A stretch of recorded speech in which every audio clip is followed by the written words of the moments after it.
সাত সকালে অঘটন পূর্ব বর্ধমানের মন্তেশ্বরের মালডাঙ্গা বাজারে। রাস্তা পারাপার করতে গিয়ে গাড়ির ধাক্কায় গুরুতর জখম হলো এক হনুমান। পরবর্তী সময়ে ওই হনুমানটি মারাও যায়।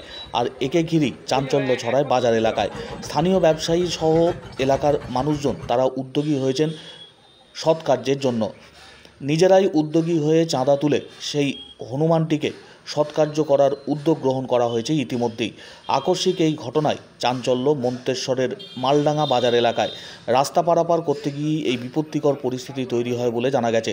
স্থানীয়রাই উদ্যোগ নিয়েছেন, খড়ি নদীর তীরবর্তী এলাকায় নিয়ে গিয়ে সমাধিস্থ করা হবে বলে জানা যাচ্ছে স্থানীয় সূত্রে।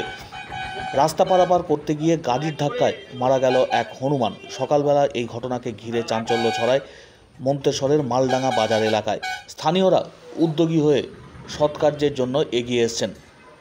পথ চলতি মানুষজন তারাও আচমকা এই ঘটনায় থমকে দাঁড়িয়েছেন।